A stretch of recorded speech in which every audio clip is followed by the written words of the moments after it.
Pelarian Arya Mataram, kisah yang nyaris terbuang.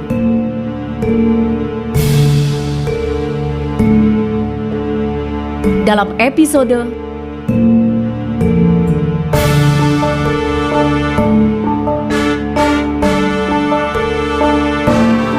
Ki Ageng Selamana.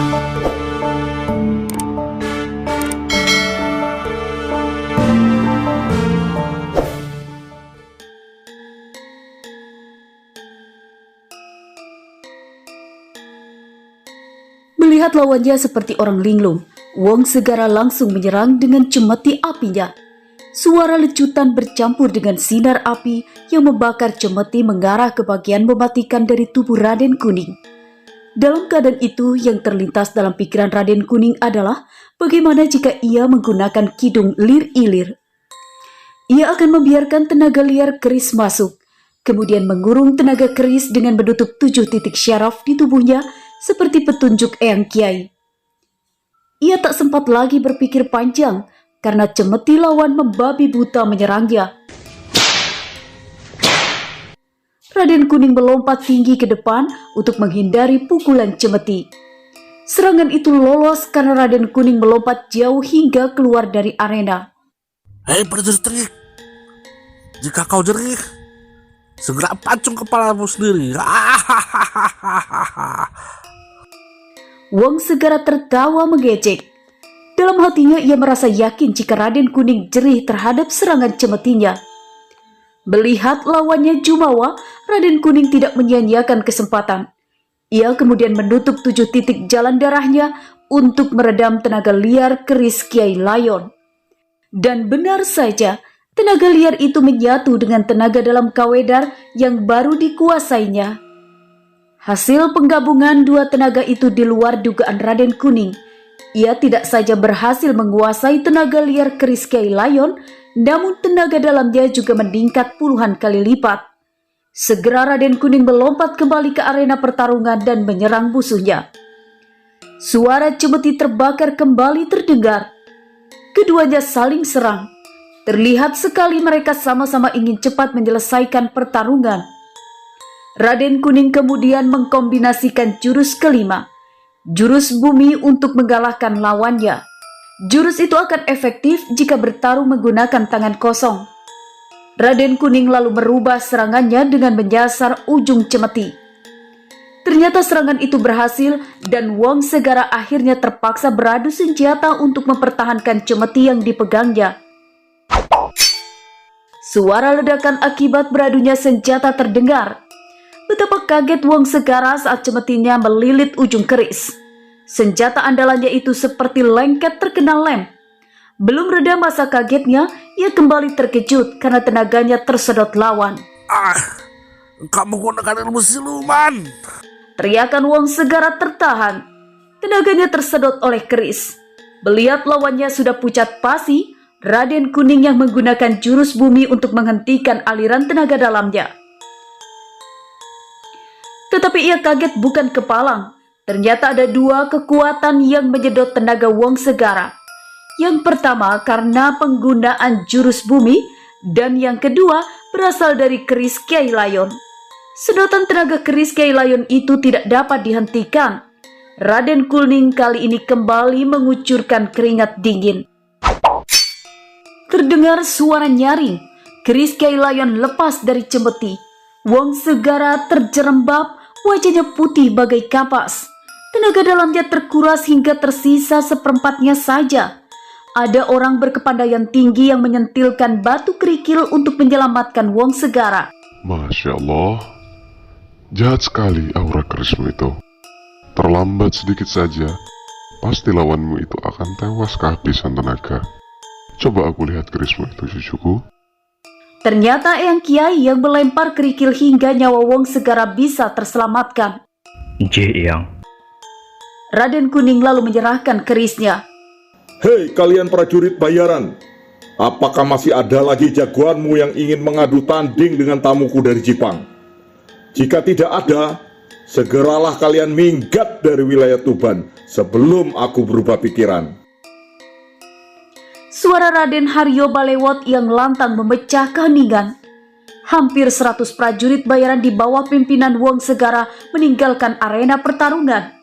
Mereka bergegas menuju pelabuhan. Pulang, beberapa prajurit terlihat menggotong Wong Segara dan kakek berjenggot yang terluka. Dari mana kau mendapat keris itu, Nger? Pangeran Arya Mataram bertanya. Saya menerima titipan keris Kiai Layon dari Paduka Tua Buta Agam. Keris ini tadinya akan diserahkan kepada Yang Mulia Raden Haryo Balewot. Tetapi atas persetujuan Yang Mulia, keris ini dititipkan terlebih dahulu kepada saya, Yang Mulia. Pangeran Arya Mataram menggelengkan kepalanya. Aku hampir saja menikam Kang Mas Wirayuda, Pangeran. Peristiwanya tadi sore, ketika aku memegang keris, tiba-tiba ada tenaga asing yang mengendalikanku dan langsung menikam Kakang. Beruntung hanya lengannya saja yang tergores. Putri Retno Wulan yang semula diam akhirnya menceritakan peristiwa yang baru dialaminya. Benar-benar keris yang haus darah. Kepandaianmu makin meningkat, Nger. Pasti kau telah mendapat petunjuk dari Eyang Kiai. Sekali lagi, Eyang Kiai, mewakili keponakanku, saya mengucapkan terima kasih. Dan sekali lagi, mohon petunjukmu. Pangeran Arya Mataram menundukkan badannya ke arah Eyang Kiai. Ya. Keris ini ada hubungan erat dengan tahta Keraton Tuban. Si Buta Agam sangat jeli. Ia pasti meminta setiap adipati Tuban harus mewarisi keris ini. Ya. Pandanganku juga begitu. Keris ini akan menjadi alat bagi anak keturunanmu saling bunuh memperebutkan tahta. Oleh karena itu, keris ini harus turun-temurun diwarisi kepada Adipati Tuban agar pemiliknya bisa menjaganya jika tidak mau kehilangan tahta. Dengan begitu, keris ini akan menjadi simbol tahta Tuban. Selain itu, terdapat kemungkinan lain untuk menghindari petaka akibat keris ini, yaitu dengan cara menitipkannya kepada Raden Kuning. Tujuannya agar ia jauh dari jangkauan anak keturunan Adipati Tuban. Maka kecil kemungkinan keris ini digunakan untuk perebutan tahta Tuban. Cucuku Wira, kau simpan kembali keris Kiai Layon ini. Jangan sembarangan engkau mempergunakannya. Perintah dari Eyang Kiai itu langsung menjadi titah bagi semua yang hadir. Raden Haryo Balewot pun tak berani membantahnya. Terima kasih, Yang Kiai. Saya terima kembali Kiai Layon. Semoga seiring waktu, saya bisa mengendalikannya. Raden Kuning segera menyimpan kembali keris Kiai Layon di balik bajunya. Raden Haryo Balewot mengeluarkan titah. Ayo kita semua kembali ke keraton. Kita akan mengadakan pisauanan. Sokalulung, segera minta Senopati Glagawatu untuk mengumpulkan seluruh pimpinan prajurit dan kerabat keraton serta imam Masjid Tuban. Aku akan umumkan bahwa hari ini Tuban dan Jipang terikat dalam kekerabatan. Hanya sependidih air, di Paseban Keraton Tuban telah berkumpul banyak orang. Adipati Tuban ditemani oleh istrinya meminta semua yang hadir untuk tenang. Di sebelahnya duduk Pangeran Arya Mataram dan Mimi Aisyah. Meskipun tidak menggunakan atribut Keraton Jipang, namun kehadiran keduanya menyedot perhatian. Pangeran Arya Mataram memakai destar bangun tulak dengan pinggiran berwarna keemasan dikombinasi dengan paningset cindel tumpak. Ia mengenakan baju beludru berwarna hijau dengan lambang Keraton Jipang, kelopak bunga matahari berwarna merah dengan kombinasi warna kuning. Lelaki gagah itu juga memakai janur renda bangkol bersulamkan benang berwarna emas. Kerisnya bersarung cara wangsul. Tangkainya berhiaskan emas dan kain yang dikenakannya adalah tambal animan. Aura kewibawaan sepasang suami istri itu tidak kalah dengan Adipati Tuban.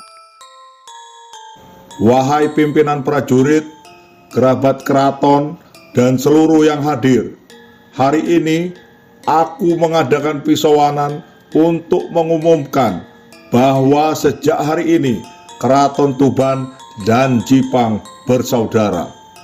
untuk mengikat tali persaudaraan itu, maka aku dan Kang Mas Pangeran Arya Mataram telah menjodohkan keponakan kami, Raden Kuning Wirayuda Tunggul Ulung, dengan Putri Wuwu Retnowulan.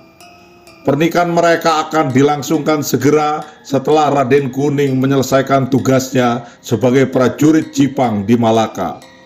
Pisauwanan ini juga dihadiri dan direstui oleh sesepuh Tuban, Eyang Kiai Raden Said.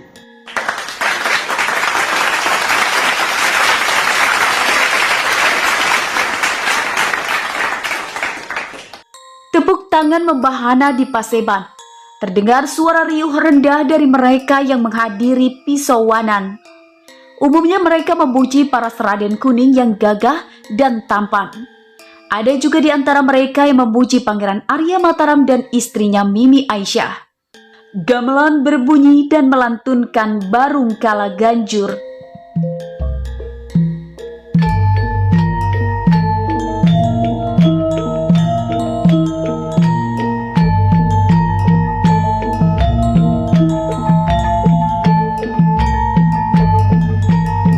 Suasana pisauwanan berubah sukacita. Seluruh yang hadir bergembira. Hanya petinggi Keraton Tuban saja yang mengerti jika keputusan menjodohkan Raden Kuning dan Putri Wuwu itu adalah keputusan bijaksana yang diambil oleh Raden Haryo Balewot untuk menolak secara halus perintah Adipati Pajang. Raden Haryo Balewot kemudian memerintahkan membagi sukacita kepada kaula Tuban. Di alun-alun kota Tuban mendadak digelar pesta rakyat dengan nanggap dalang kondang. 100 prajurit dikerahkan membantu menata wayang di Paringgitan. Penabuh, gender, kempul, dan kendang dimainkan oleh prajurit Tuban. Lakonnya pikukuhan dengan dalang kondang Ki Saratebu. Malam itu rakyat Tuban larut dalam sukacita merayakan pertunangan Raden Kuning dan Putri Wuwu. Sementara itu di sela-sela kegembiraan, Bujang Jawa dan Punggawa Tuan diam-diam minta restu kepada junjungan mereka, Pangeran Arya Mataram. Mereka berniat kembali ke kapal Jung. Mereka berdua kemudian mendapatkan titah pangeran untuk membawa kapal Jung berlayar ke perairan Tuban. Pisauwanan masih berlangsung. Kedua prajurit khusus andalan Jipang itu diam-diam mendayung perahunya menuju tempat kapal Jung bersandar. Malam meninggi. Pangeran Arya Mataram dan istrinya minta petunjuk dari Eyang Kiai. Keduanya kemudian menyambang Pesanggerahan Kawedar. Eyang Kiai mengajarinya ilmu wirayat yang berisi ajaran jalan, tasawuf tentang syariat, tarikat, hakikat, dan makrifat. Mantaplah dengan iman, Islam, dan ihsan. Cintai Tuhan dengan terus istiqomah dan berperilaku prihatin. Beribadah seakan-akan engkau melihat Tuhan, dan jika engkau tidak bisa melakukannya, ingatlah bahwa Tuhan melihat kita. Suasana berbeda dirasakan Raden Kuning. Lelaki gagah yang diminta menginap di komplek Keraton Tuban dini hari itu gelisah. Ia tidak bisa rehat meski sejenak. Perasaannya tidak enak. Terbayang kerabatnya yang kini berada di kapal Jung. Raden Kuning akhirnya memutuskan untuk pergi. Ia lalu menulis surat yang berisi pesan bahwa ia pergi menyelidik ke tempat kapal Jung bersandar. Dengan cepat Raden Kuning berlari menuju pelabuhan Tuban. Perasaannya semakin gelisah ketika didapatinya perahu yang dikemudikan Punggawa Tuan tidak lagi bersandar di dermaga. Raden Kuning lalu menyewa perahu milik nelayan dan segera berlayar menuju tempat Jung bersandar. Dalam hatinya, Raden Kuning menduga Bujang Jawa dan Punggawa Tuan pastilah telah lebih dulu pulang. Air sungai Bengawan Solo sedang tinggi, sehingga memudahkan perjalanan menuju kapal Jung bersandar. Pagi menjelang, perahu yang ditumpangi Raden Kuning telah tiba. Semakin dekat dengan kapal Jung, lapat terdengar suara pertarungan. Benar saja, dari kejauhan terlihat Bujang Jawa dan Punggawa Tuan tengah dikeroyok oleh belasan orang berpakaian hitam. Raden Kuning lalu meminta pemilik perahu sewaan untuk sandar. Ia lalu membayar uang sewa. Setelah tiba di daratan, prajurit pilih tanding Keraton Jipang itu memutuskan untuk memeriksa keadaan. Sekali kempos, tubuhnya berkelebat meninggalkan bayangan. Betapa terkejutnya ia saat menemukan seluruh penumpang Jung ternyata telah menjadi tawanan musuh. Dengan mengendap-endap, Raden Kuning menyisir keadaan di sekitar kapal. Dalam hitungannya, hanya ada sekitar 30 orang berpakaian hitam yang menguasai kapal Jung. Di dekat kapal tertambat kapal layar bermuatan 100 orang. Di dalamnya, hanya ada puluhan orang berseragam hitam. Raden Kuning segera mengatur rencana untuk terlebih dahulu membebaskan dan mengobati kerabatnya yang kini menjadi tawanan.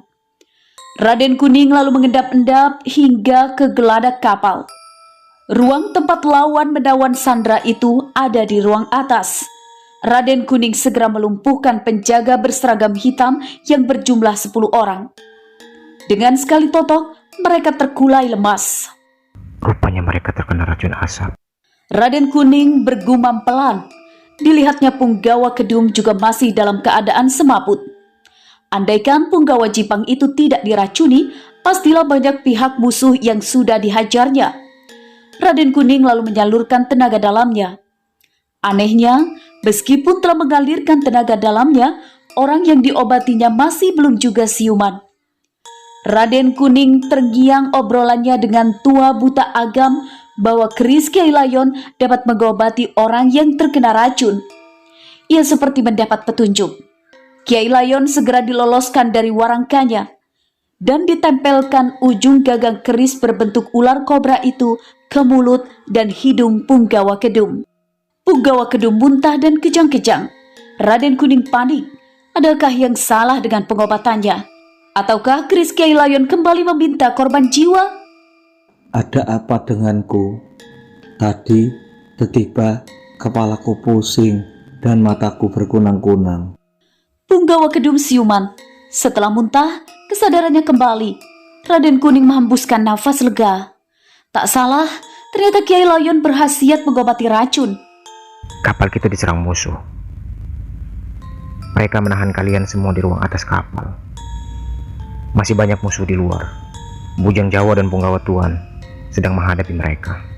Engkau berjagalah di sini. Aku mau mengobati dulu yang lainnya. Raden Kuning bergerak cepat. Semua korban asap beracun itu indera pernafasannya dibersihkan oleh Kiai Layon. Setelah muntah, mereka semua siuman. Racun disedot keluar dengan cara dimuntahkan. Ampuh sekali Kiai Layon. Dalam waktu singkat, seluruh kerabat keraton Jipang dan anak buah kapal yang mencapai 50-an orang bisa disembuhkan. Suara riuh rendah mereka yang baru sadar tak terhindarkan. Hal itu mengundang musuh datang. Pintu ruang atas kapal ditendang dari luar. Belasan pria berseragam hitam berupaya masuk. Namun Punggawa Kedum yang menjaga pintu menghadang langkah mereka.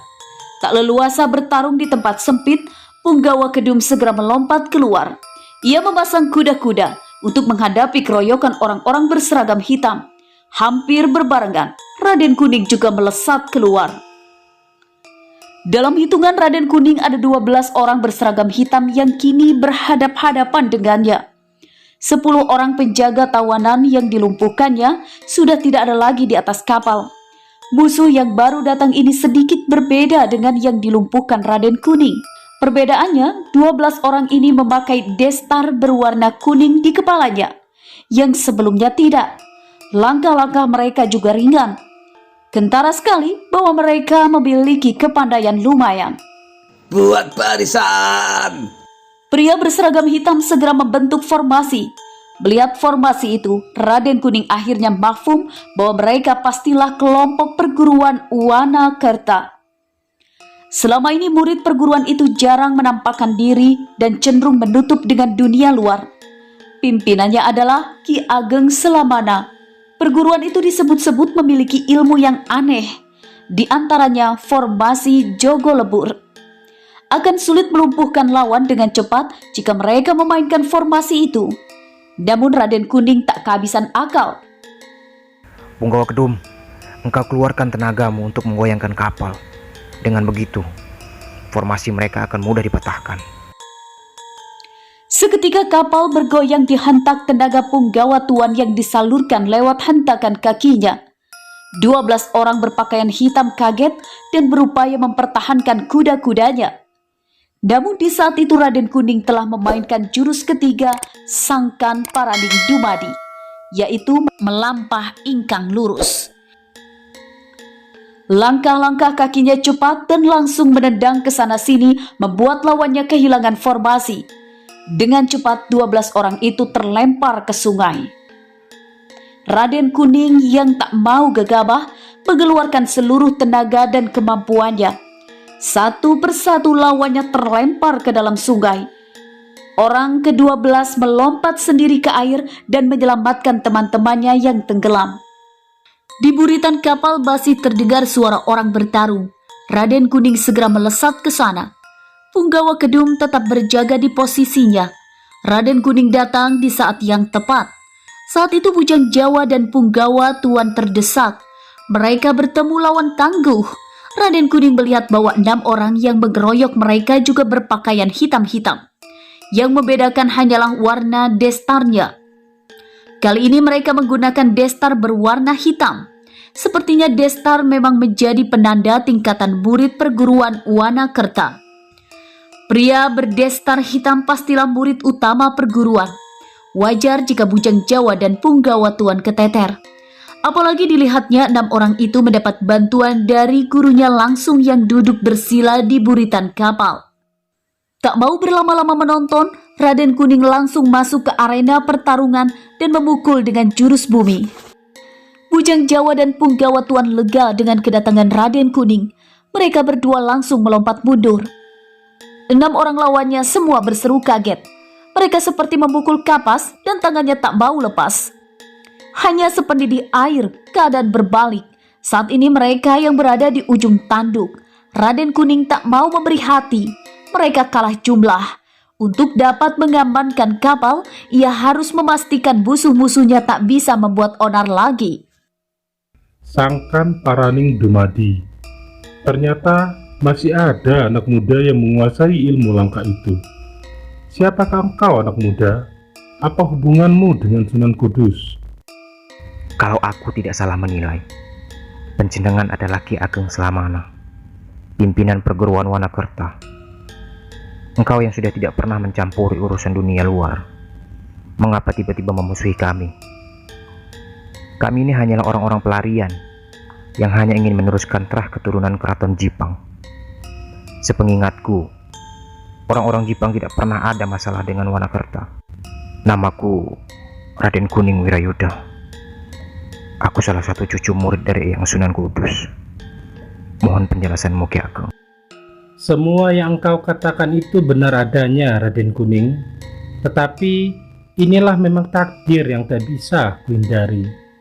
Dulu, ketika aku seumuranmu, aku pernah berhutang budi dengan Ki Ageng Pemanahan. Baru-baru ini, ia minta bantuanku untuk mengalahkan Jipang. Tugasku adalah menjaga perairan Sungai Bengawan Solo. Mereka ingin memastikan tidak ada lagi balas dendam kelak di kemudian hari. Mohon maaf, Ki Ageng. Adakah cara lain agar kita bisa menyelesaikan persoalan hutang budimu di masa lalu tanpa harus bentrok dengan kami? Hanya ada 2 cara. Pertama, engkau jadi menantuku. Atau yang kedua, engkau menjadi muridku. Dengan begitu, aku lepas dari karmaku dengan Ki Ageng Pemanahan. Dalam keyakinan kami orang-orang Wanakerta, tidak boleh saling menyakiti sesama murid perguruan atau anggota keluarga. Raden Kuning sontak kaget. Ia lalu bicara. Urusan menjadi menantumu, aku tidak bisa mengamini. Aku tidak bisa meninggalkan tugasku sebagai prajurit. Kewajibanku mengamankan junjungan kami, Pangeran Arya Mataram, dan keluarganya. Terlebih, saat ini kami dalam keadaan menjadi orang pelarian. Mana mungkin aku bisa menikah? Dengan segala hormat, aku memilih pilihan kedua. Terimalah aku sebagai murid. Bangunlah, anak muda. Sebelum aku mengangkatmu sebagai murid, aku ingin menjajal kepandaianmu. Cepat engkau mainkan jurus pamungkasmu. Pukul aku dengan jurus tertinggi, Sangkan Paraning Dumadi yang kau kuasai. Raden Kuning melepas pukulan maut. Bismillahirrahmanirrahim. Ciot! Dengan tenang, Ki Ageng Sela menapaki pukulan lawan. Ia seperti membukul air. Tenaganya seperti terserap ke dalam samudra yang luas. Jurus apa ini? Raden Kuning terkejut, jurusnya berbalik. Tenaganya kali ini justru yang disedot Ki Ageng Selamana. Dalam keterkejutannya, Raden Kuning berpikir keras. Jurus pamungkasnya seperti tidak berarti ketika membentur tubuh Ki Ageng Selamana. Tak ada cara lain. Agar tenaganya tidak tersedot, maka ringan dilawan ringan, keras dilawan keras, tenaga kapas dilawan kapas. Raden Kuning merubah tenaga pukulannya dengan menyalurkan tenaga bumi. Jurus kelima itu juga menggunakan tenaga kapas untuk menerima pukulan lawan. Melihat calon muridnya merubah tenaga pukulan, Ki Ageng Selamana justru tersenyum. Ia lalu merubah tenaganya menjadi tenaga keras. Raden Kuning kecele. Biasanya tenaga keras lawan pasti akan tersedot oleh jurus bumi. Tetapi kali ini tenaga yang masuk melalui telapak tangan Ki Ageng Selamana sangat berat, sehingga mampu menyentuh dasar tenaganya. Padahal jurus bumi diciptakan untuk menampung sebanyak-banyaknya tenaga lawan. Ia tak memiliki dasar.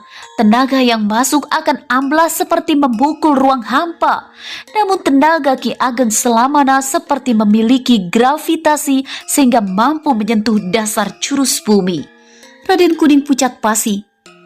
Hanya satu peluangnya untuk lepas dari keadaan tersudut.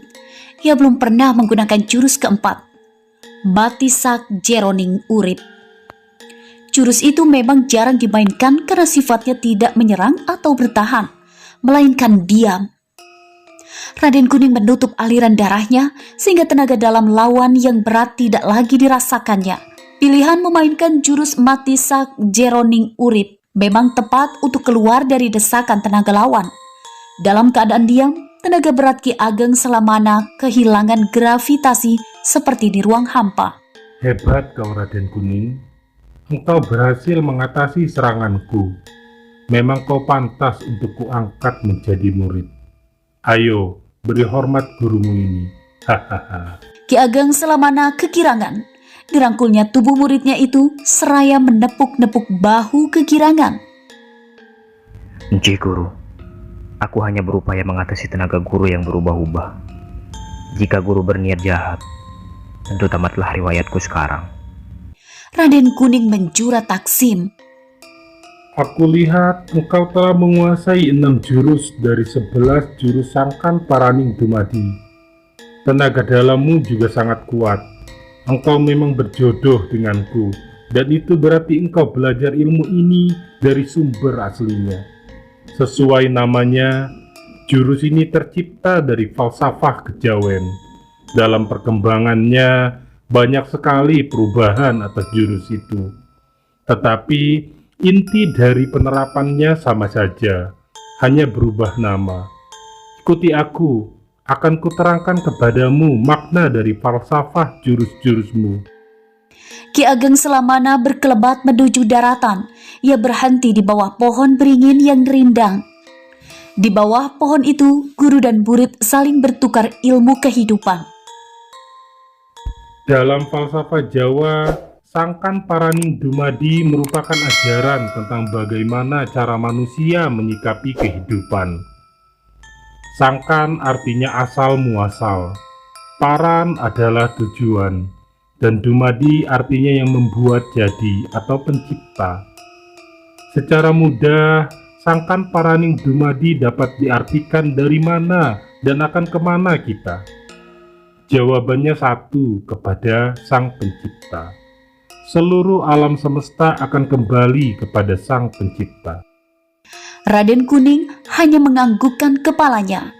Hari ini ia mendapat ilmu batin yang berkaitan dengan asal-muasal jurus ilmu silat yang ia pelajari. Ki Ageng Selamana mengajarkan tentang makna yang terkandung dalam jurus silat Sangkan Paraning Dumadi. dengan falsafah hidup orang Jawa. Manusia harus memiliki mental sangkan paraning dumadi. Semua yang ada akan kembali kepadanya. Dengan begitu, ruh yang terkandung dalam jiwa yang berwujud 3 unsur, yaitu akal, nafsu, dan rasa, akan berjalan seimbang. Pangeran Arya Mataram dan keluarga Keraton Jipang saat ini kehilangan harta, tahta, dan kemewahan. Itu terjadi karena kehendak yang maha kuasa. Jika memiliki pemahaman sangkan paraning dumadi, maka hal itu bukanlah musibah, tetapi memang sudah menjadi ketetapan Tuhan. Inilah intisari dari ajaran sangkan paraning dumadi. Ki Ageng Selamana menutup penjelasannya. Lalu, apakah hubungannya penguasaan 11 jurus sangkan paraning dumadi dengan ujar-ujar itu, Guru? Jika engkau tidak memahami dan menjalankan intisari ajaran sangkan paraning dumadi, maka engkau tidak akan dapat menguasai jurus itu hingga sempurna sampai pada puncaknya. Untuk sampai ke sana, maka batinmu harus matang. Aku pun belajar pemahaman tentang sangkan paraning dumadi dari sumber aslinya, ajaran kejawen. Selanjutnya, Sunan Kudus mengajarkan kepadaku tentang Islam dan Tauhid.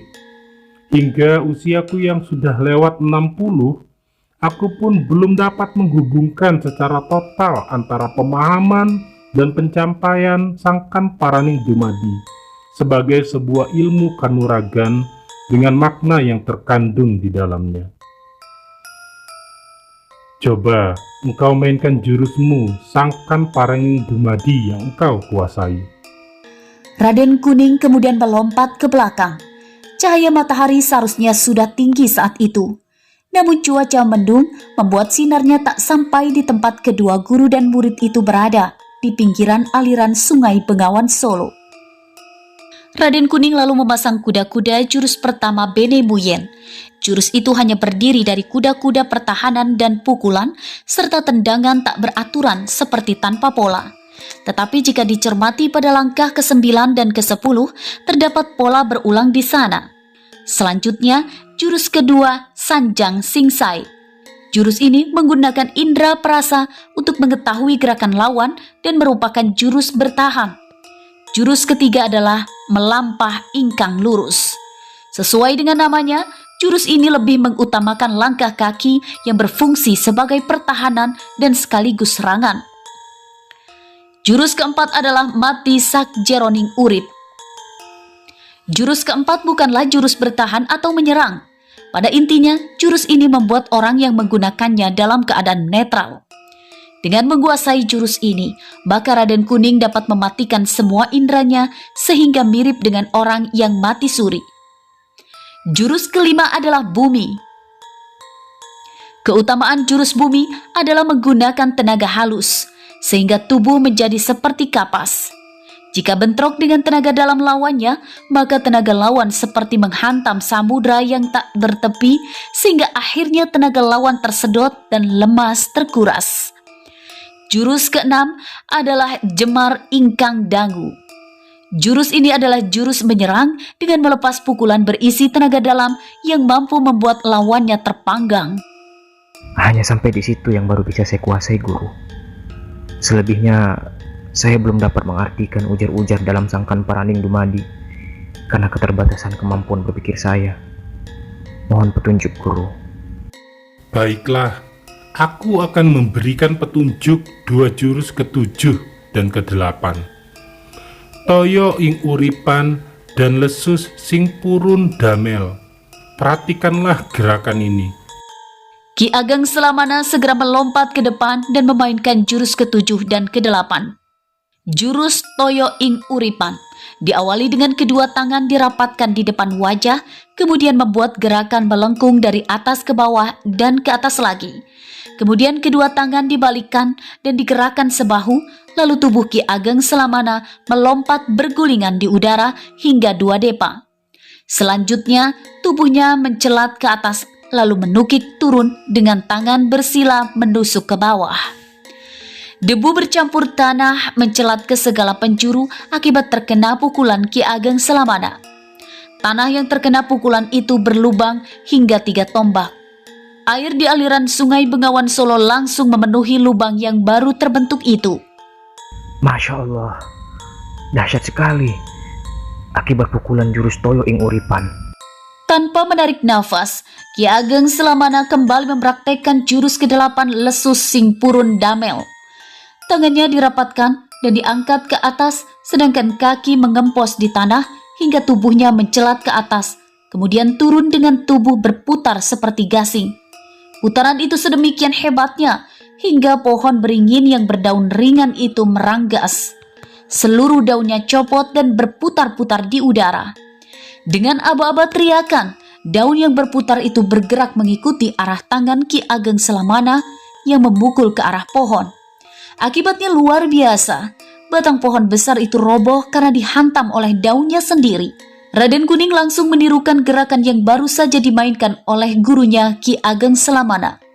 Dasar ia memang murid yang cerdas, dengan sekali lihat saja ia telah berhasil mencontoh semua gerakan gurunya itu. Hanya saja, akibat pukulannya tak sedahsyat yang baru saja ia lihat. Mengapa setelah kumainkan jurus ke-7 dan ke-8, itu tak seperti yang baru saja guru mainkan? Apa yang salah, guru? Mohon petunjukmu. Jurus ke-7 dan ke-8 secara gerak dan gaya sebenarnya telah engkau kuasai. Tetapi untuk memainkan jurus itu dengan maksimal, engkau harus melatih tenaga dalammu. Penggunaan tenaga untuk menggunakan jurus itu harus dilatih terbalik dengan dasar tenaga dalam yang biasa engkau latih. Tenaga dalam harus engkau pusatkan di dada, bukan di bawah pusar. Untuk melatihnya perlu latihan dan waktu yang tidak singkat. Aku akan sampaikan tata caranya melalui ujaran ini. Ki Ageng Selamana kemudian kembali duduk bersila di tanah. Ia lalu melafalkan ujar-ujar untuk dihafal oleh muridnya Raden Kuning.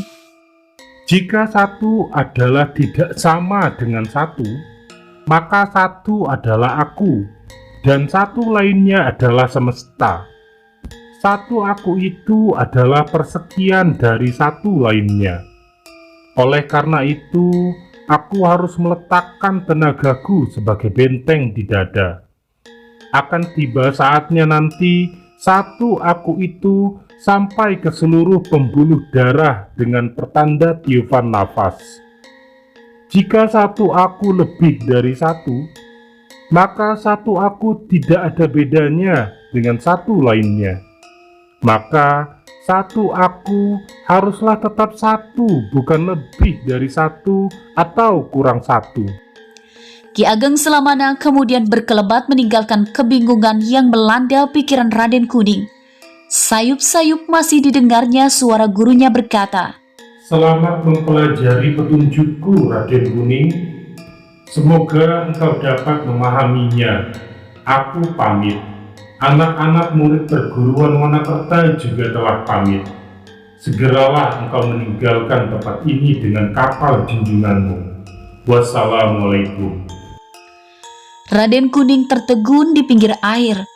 Dalam hatinya ia takjub. Dalam pelarian mengawal junjungannya ini, banyak sekali hikmah dan pelajaran yang ia dapatkan. Tak mau larut dalam pikirannya sendiri, ia lalu segera melompat ke kapal jung milik Keraton Jipang. Bujang Jawa, Punggawa Tuan, dan Punggawa Kedum, segera kita berangkat menuju Tuban, menyusul Kanjeng Gusti Pangeran